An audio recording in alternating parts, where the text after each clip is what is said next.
자, 오늘 말씀은 잠언인데 잠언 말씀 몇 장으로 되어 있는지 알아요? 잠언은 31장으로 되어 있습니다.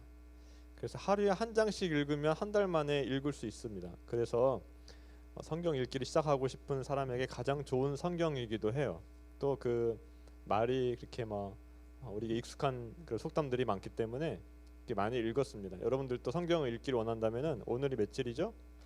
9일이니까 잠언 9장부터 읽으면 딱 31일까지 31장을 읽고 또 다음 9월 달에는 1장부터 읽으면 또 한 번을 읽을 수가 있습니다.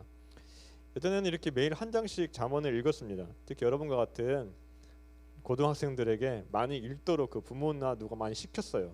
잠언을 읽으면은 똑똑해진다고 생각해, 지혜로워지고 또 뭐 이제 공부를 잘한다 이런 생각 때문에 여러분들 나이 때에 잠언을 많이 읽으라고 저희 때는 그랬습니다. 요즘 안 그렇지만 이 잠언이라는 말은 영어로 프로버브인데 속담이란 뜻이에요. 속담 알죠? 예, 속담이 뭐예요? 오랜 세월에 걸쳐서 삶에서 얻은 경험과 교훈을 간결한 형태로 나타내는 거예요. 그래서 그 속담은 짧지만은 우리에게 주는 교훈이 있고 지혜가 있죠. 대표적인 속담이 뭐가 있어요? 3살 버릇 8까지 간다. 이 말이 뭡니까? 버릇을 고치기 어렵다는 거예요. 그러니까 좋은 나쁜 버릇은 아예 그 갖지도 말라는 거예요. 그 다음에 등잔 밑이 어둡다. 지금은 등잔 밑이 어둡다면 잘 모를 수 있는데 뭐 이런 말 있죠. 백지장도 맞들면 낫다. 이런 말이 있잖아요. 그러니까 속담이 세상 사람들이 오랜 세월 동안 걸쳐서 얻은 지혜라고 한다면은 잠언은 그 하나님이 창조하신 창조 질서 안에서 하나님의 백성들이 발견한 지혜라고 생각하면 됩니다. 그래서 속담과 비슷한 말도 많이 있지만은 기본적으로는 하나님의 창조 세계 질서 속에서 발견한 지혜이고 하나님의 백성들이 어떤 삶을 살아야 되느냐 그것을 알려주는 지혜입니다. 또 잠언의 특징 중에 하나가 뭐냐면은 어떤 보편적인 진리가 아니고 바뀔 수 없는 절대적인 진리가 아니고 특정한 시기와 상황에만 해당하는 진리라는 거예요. 다시 말하면은 일반적인 원리를 담고 있는 것이지 절대적인 진리를 담고 있는 게 아니라는 겁니다. 그래서 잠언에 보면은 서로 반대되는 말씀이 종종 있어요. 반대되는 말씀. 가장 대표적인 게 잠언 26장 4절과 5절 말씀인데 한번 보십시오. 자, 미련한 자의 어리석은 것을 따라 대답하지 말라. 두렵건대 너도 그와 같이 같을까노라. 미련한 자에게는 그의 어리석음을 따라 대답하라. 두렵건대 그가 스스로 지혜롭게 여길까노라. 자, 똑같은 말씀인데 한 말씀은 미련한 자의 어리석은 것을 따라서 대답하지 말라고 하고 한 말씀은 대답을 하라고 해요. 뭐가 진리예요? 두 개 다 진리입니다. 그러니까 이게 둘 다 지혜로운 행동인데 상황에 맞게 행동했을 때 지혜로운 행동인 거예요. 그래서 이 잠언 말씀을 볼 때는 이게 어떤 상황에서 지혜로운 행동인가를 우리가 먼저 발견을 해야 됩니다. 억지를 부리고 논리가 통하지 않고 말이 통하지 않는 사람하고 괜히 흥분해서 말싸움 해봤자 그건 자기만 손해고 그 어리석은 사람과 똑같이 되니까 그때는 대답을 하지 말고 침묵을 지켜라. 그게 사절 말씀이고 어떤 사람이 어리석은 얘기하는데 자기가 얘기해서 아무 대답도 안 해주면 내 말이 맞구나. 내가 최고구나 그렇게 착각할 수 있을 때는 어떻게 하라는 거예요? 대답을 해주라는 거예요. 너가 말한 건 잘못된 것이다. 그 대답을 해주라는 거예요. 자, 오늘 본문은 구제에 관련된 말씀이에요. 남을 돕는 것, 남에게 베푸는 것에 대한 말씀인데 오늘 본문 다시 한번 읽고 한번 시작할게요. 다시 한번 읽읍시다. 자, 시작. 보여주세요. 오늘 본문. 흩어 구제하여도 더욱 부하게 되는 일이 있나니 과도히 아껴도 가난하게 될 뿐이라. 구제를 좋아하는 자는 풍족하여 질 것이요 남을 윤택하게 하는 자는 자기도 윤택하여 지리라. 잠언의 지혜의 또 다른 특징이 뭐냐면은 역설적이라는 거예요. 그 말은 뭐냐면 세상의 어떤 원리, 세상의 상식을 뒤집는 말씀이 많이 있다는 겁니다. 오늘 본문이 딱 그런 역설적인 지혜를 담고 있는데 상식적으로 부자가 되기 위해서 어떻게 해야 돼요? 돈을 펑펑 쓰면 부자가 될 수 있어요? 돈을 아끼고 모아야 돼요. 저축을 하든지 아니면 투자를 하든지 해야 됩니다. 반대로 돈을 여기저기 나누어 주면 어떻게 됩니까? 재산을 많이 못 모으게 돼요. 가난하게 돼요. 그 너무나 당연한 진리 아니에요? 내가 가진 10에서 3개를 다른 사람 나눠주면 나한테 몇 개 남아요? 7개 남아요. 3개라는 손실이 일어나는 거예요.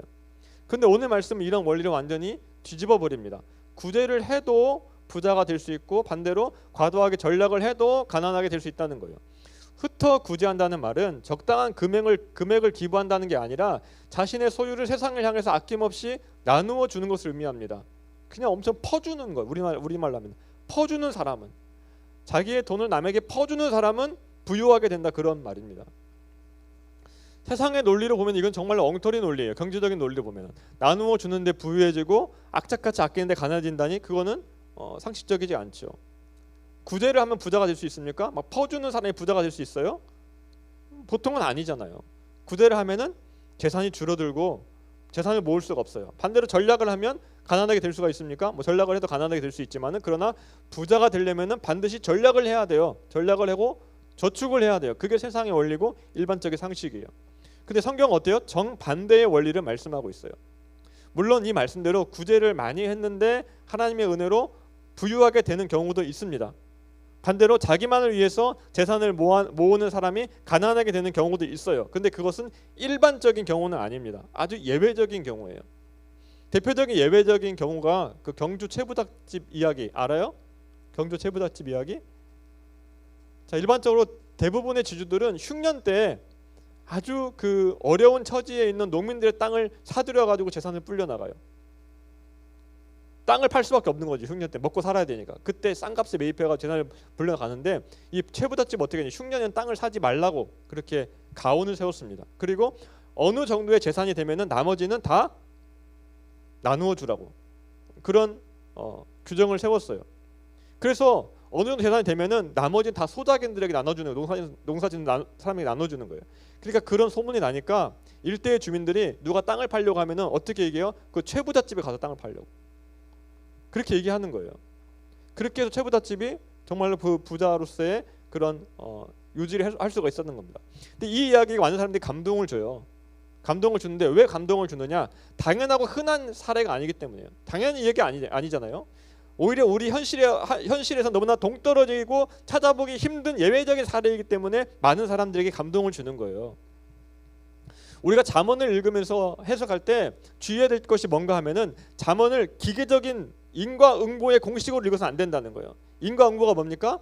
A를 하면은 반드시 B라는 결과가 나온다. 다시 말하면은 선을 행하면 반드시 좋은 결과가 나오고 악을 행하면 반드시 나쁜 결과가 뒤따른다. 이게 인과응보예요. 근데 현실은 그렇지가 않잖아요. 선한 사람들이 나쁜 결과를 맞이하기도 하고 나쁜 사람들이 좋은 결과를 맞이하기도 하잖아요. 정직하게 우리가 열심히 정직하게 숙제한다고 다 좋은 점수를 받습니까? 좋은 점수를 받는 경우도 있어요. 그렇지만 그러지 않는 경우도 있어요. 오히려 남의 것을 베껴낸 사람이 AI 시켜가지고 AI가 써준 것을 낸 사람이 더 좋은 성적을 받을 수도 있어요. 그게 세상에서 실제로 일어나는 일이에요. 그런데도 왜 성경은 흩어 구제하면 더욱 부유해질 수 있고 과도히 아끼면 가난해질 수 있다고 명령하고 있는 것인가? 그것은 이게 옳은 삶이기 때문에 그렇습니다. 이게 옳은 삶이기 때문에, 가난한 사람을 돕는 삶이 하나님의 뜻에 합당한 삶이기 때문이에요. 그렇게 옳은 삶을 살면, 하나님의 말씀대로 살면 하나님께서 상을 주신다. 그것을 말씀하고 있는 거예요. 오늘 말씀이 강조하는 것이 뭐냐? 부자가 된다, 가난하게 된다, 거기에 강조점이 있는 것이 아니라 구제를 해라, 거기에 강조점이 있는 거예요. 그게 하나님 앞에서 올바른 삶이기 때문에. 실제 세상은 인과응보대로 돌아가지 않는데 사람들은 세상이 인과응보대로 돌아가기를 원합니다. 그래서 드라마나 영화를 보면은 권선징악이 주제예요. 착한 일을 하면 착한 일을 권장하고 악한 일을 징계하는 내용을 담고 있다는 거예요. 악한 사람은 반드시 그에 대한 대가를 받으니까 선을 행하고 악한 일을 행하지 말라는 교훈을 담고 있습니다. 대부분의 드라마와 영화가 그래요. 만약 어떤 영화가 선한 사람은 완전히 패배하고 망하고 지독하게 악한 사람이 승리하고 잘 되는 모습으로 끝난다면 어떻겠어요? 이렇게 끝난다면은 기분이 썩 좋지는 않아요. 우리가 너무 기분 좋다 그런 사람 없어요. 기분이 되게 안 좋아요. 뭔가 찝찝해요. 근데 실제 현실에서는 악한 사람이 승리하고 잘 나가는 일이 많잖아요. 그럼에도 사실주의를 표방하는 몇몇 영화는 이렇게 만들기도 하지만은 대부분의 영화가 어떻습니까? 대부분의 영화가 그렇지 않아요. 선한 사람이 결국에는 좋은 상을 받고 악한 사람이 망하는 것으로 끝납니다. 거의 모든 영화가 그래요. 왜 그렇게 만드냐? 사람들 안에 어떤 생각이 있는 거예요? 선한 사람은 상을 받고 악한 사람은 벌을 받는 것이 옳다는 그런 도덕적인 관념이 있는 거예요. 모든 사람 안에. 그래서 그게 틀어지면 불편한 거예요. 권선징악이 제대로 작동하는 세상이 올바른 세상이다. 그것을 믿기 때문에 영화가 그렇게 만들어지는 거예요.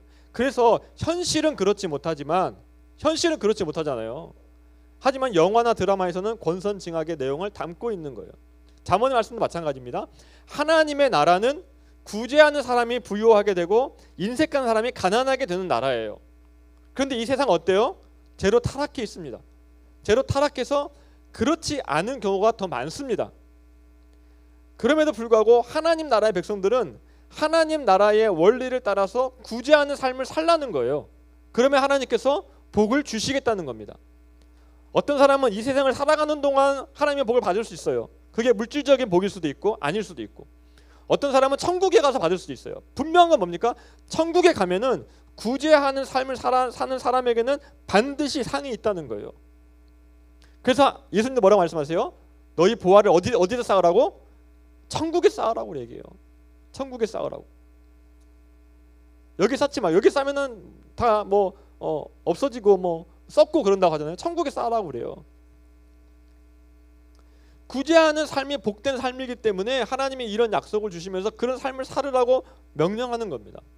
이 말씀을 보고 구제를 하면 부유하게 되니까 내가 부자가 되기 위해서 구제를 해야 되겠구나, 그렇게 적용해서 안 돼요. 그것을 오늘 말씀을 완전히 잘못 해석한 거예요. 그런데 많은 사람들이 성경을 이런 식으로 잘못 적용합니다.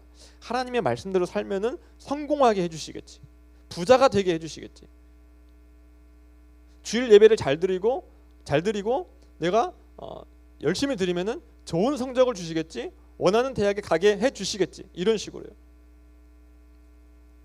물론 그런 일이 없는 건 아니에요.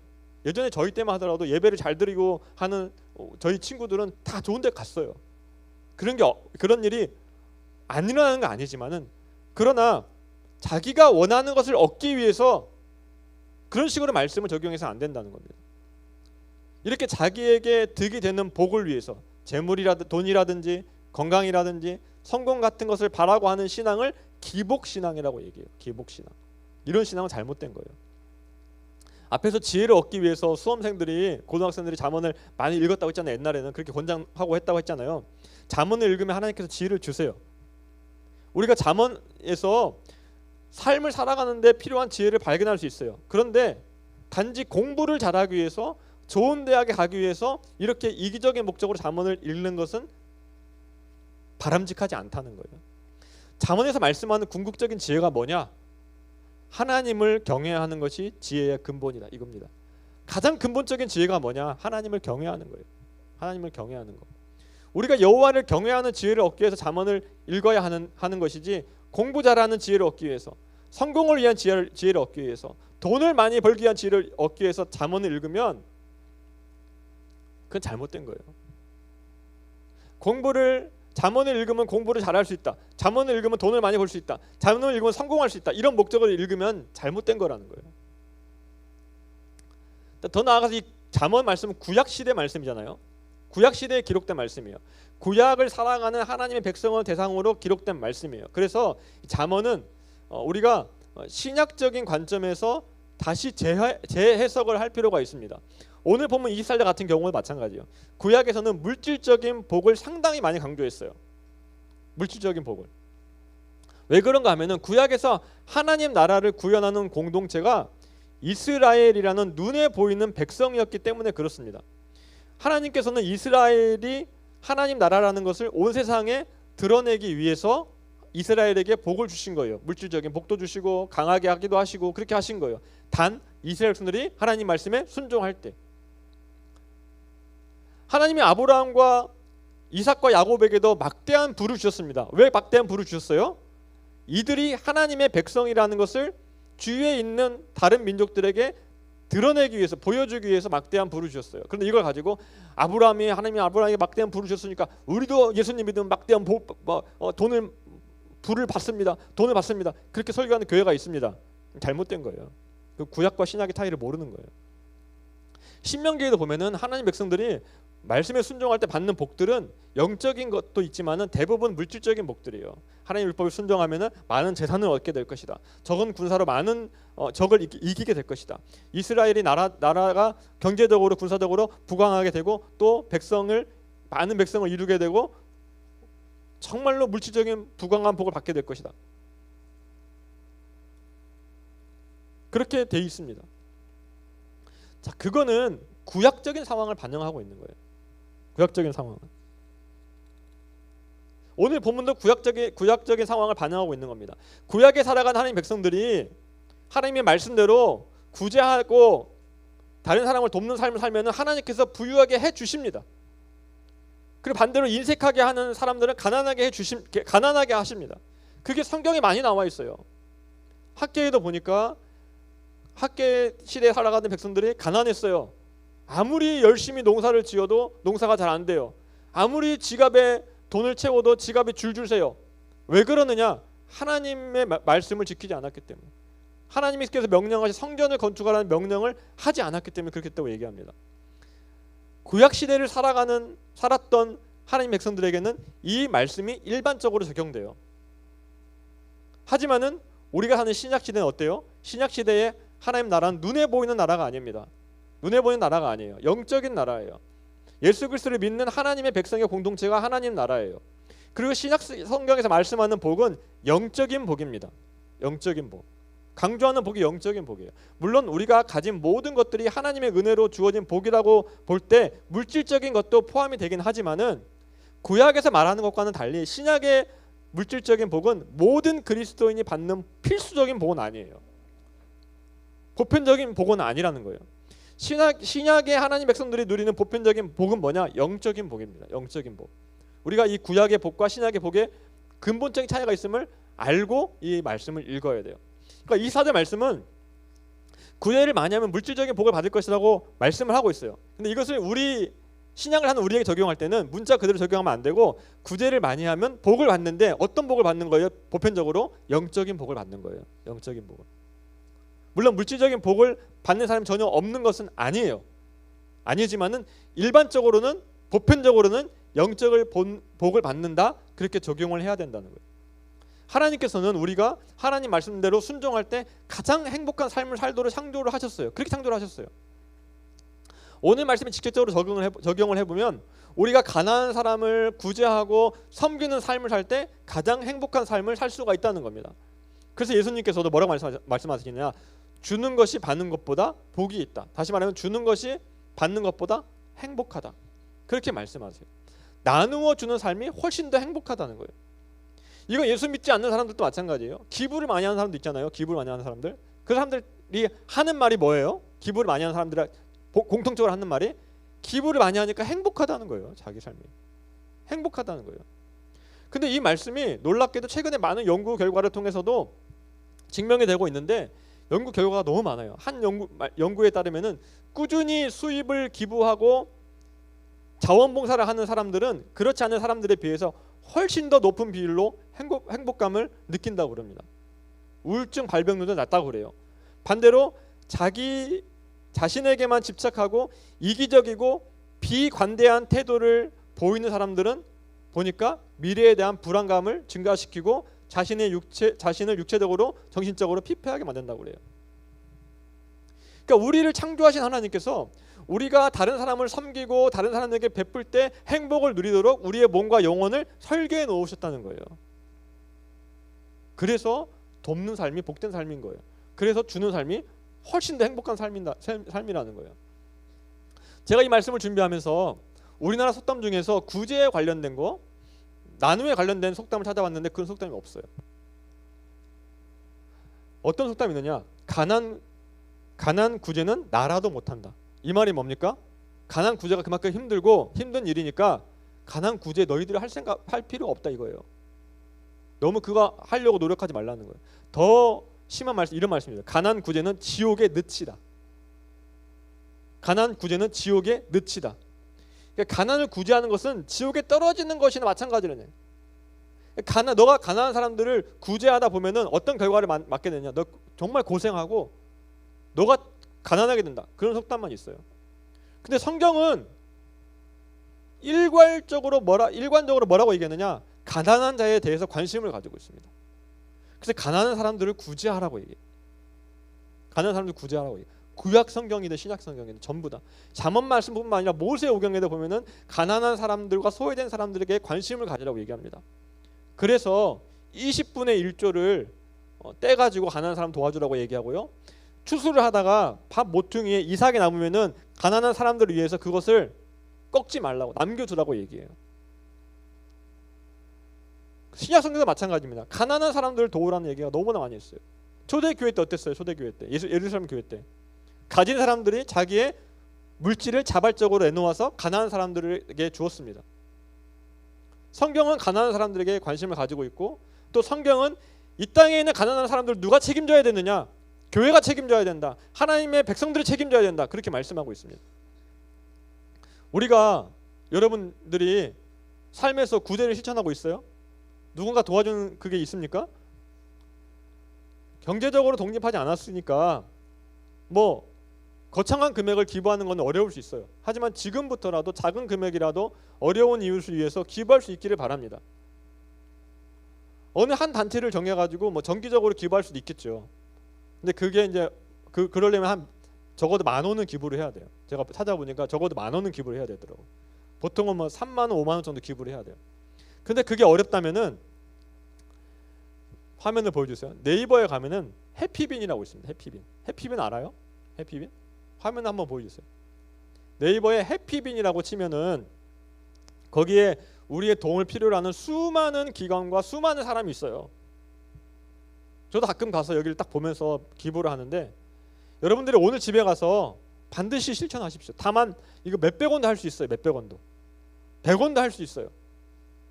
다만 몇천 원이라도 저기에서 기도하다가 하나님이 마음 주시는 곳이 있다면 거기에 기부할 수 있게 바래요. 그게 그리스도인의 책임이고 그리스도인의 의무예요. 저도 반드시 할 거예요. 오늘 가서 반드시 할 겁니다. 자, 물질적인 것뿐만 아니라 우리 주위에 도움이 필요한 사람들을 찾아서, 혹은 도움이 필요한 사람들이 생겼을 때 머뭇거리지 않고 적극적으로 도와주는 것도 이 구제의 실천입니다. 꼭 돈으로만 할 필요는 없어요. 교회에 와서 혼자 앉아있는 친구에게 먼저 다가가서 인사하고 말 걸어주고, 또 힘들어 보는 친구에게 가서 괜찮냐고 물어봐주고, 같이 기도해 주겠다고 먼저 말해주고, 그런 것들이 다 이 구제를 실천하는 거예요. 친구의 이야기를 판단하지 않고 들어주는 것. 또 내가 공부한 지식을 나만 이기적으로, 나만 좋은 점수 받아야지, 그렇게 하는 것이 아니라 다른 사람에게 나눠주는 것. 그런 게 다 실천하는 방법 중에 하나예요. 다른 사람이, 제가 얘기했죠. 자기가 공부한 걸 다른 사람에게 나눠주면은 다른 사람도 유익이지만 누구에게 가장 유익이라고 했어요? 나누어주는 그 사람에게 가장 큰 유익이 돼요. 그렇게 하면 정리가 되잖아요. 그러니까 공부 잘하는 사람들 전국에서 1등부터 몇 등까지 분석을 해봤더니 공통점이 뭐라고 얘기합니까? 다른 사람에게 알려준다는 거예요. 공부한 거를 반드시 다른 사람에게 알려준다는 거예요. 그런데 나누어주는 삶이 쉽지는 않아요. 그 어려운 일이에요. 내 것도 부족하잖아요. 또 내가 손해본다는 생각이 들 수 있잖아요. 나눠주면 뭐 물질도 마찬가지고, 그 다음에 내 섬김도 마찬가지고, 그런 생각이 들 수 있어요. 그때 어떻게 해야 됩니까? 예수님을 생각하십시오. 예수님 우리 위해서 모든 것을 다 내어주셨어요. 자기 생명까지 내어주셨어요. 우리가 예수님의 친구여가지고 착한 사람이 그렇게 한 것이 아니라, 원수 됐을 때 죄인인 우리를 위해서 예수님께서 우리에게 모든 것을 내어주셨어요. 우리를 구원하시기 위해서 친히 가난하게 되셨어요. 그 예수님을 바라보세요. 그 은혜로 구제를 하는 거예요. 의무감으로 하는 게 아니라 내가 하나님 앞에 구원받았구나, 하나님 이 모든 것을 하나님께서 주셨구나, 그 은혜에 대한 그 은혜 가운데서 감사하는 마음으로 하는 것이지, 억지로 하는 건 구제가 아니에요. 그때 언제 감사하는 마음이 생겨요? 복음의 능력이 우리 안에 충만할 때, 구원의 은혜가 우리 안에 충만할 때, 우리가 그 은혜 가운데에서 다른 사람을 돌볼 수가 있고 다른 사람을 섬길 수가 있는 거예요. 이제 말씀을 맺겠습니다. 아주 유명한 이야기인데, 이스라엘에는 2개의 호수가 있습니다. 자, 지도 한번 보여주세요. 하나는 사해, 데드시라고 얘기하는 사해가 있고, 또 하나는 갈릴리 호수가 있어요. 자, 사해는 그 중간에 요단강 있죠. 요단강에서 오는 물을 받기만 하고 흘려보내지 않습니다. 그래서 그 결과 어떻게 되냐? 염도가 너무 높아져서 어떤 물고기도 살 수 없는 죽음의 바다가 됐어요. 반면 갈릴리 바다는 어때요? 헐몬산에서 내려오는 물을 끊임없이 요단강을 통해서 아래로 흘러보냅니다. 그래서 온갖 생명이 살아있는 생명의 물이 되었습니다. 이게 뭘 우리에게 얘기하고 있는 거예요? 하나님이 주신 것을 우리 혼자만 가지고 있으면 반드시 부패하게 돼 있어요. 반드시 썩게 돼 있어요. 교회도 마찬가지예요. 교회도. 교회 역사를 보면은 교회가 자기만을 위해서 모든 물질을 가지고 자기만을 위해서 썼을 때 어떻게 됩니까? 타락하게 돼 있어요. 타락하게 돼 있습니다. 하지만 우리에게 주신 것을 정말로 주위 사람들에게 흘러보낼 때 어떻게 돼요? 그때 비로소 정말 하나님의 영광 누릴 수 있고, 그때 비로소 우리가 하나님을 즐거워하는 삶을 살 수가 있는 겁니다. 우리가 흘러보내면 흘러보낼수록 하나님께서는 오늘날에도 채워주시는 역사가 있어요. 그게 하나님 나라의 원리예요. 하나님 나라의 원리입니다. 우리 한 사람 한 사람이 하나님 나라를 세상 가운데 보여주는 작은 통로가 되길 바랍니다. 하나님께서 우리에게 은혜로 주신 것을 움켜쥐고 나 자신만 위해서 사용하는 것이 아니라 우리의 이웃에게 끊임없이 흘려보내는 축복의 통로가 되기를 주님의 이름으로 축복합니다.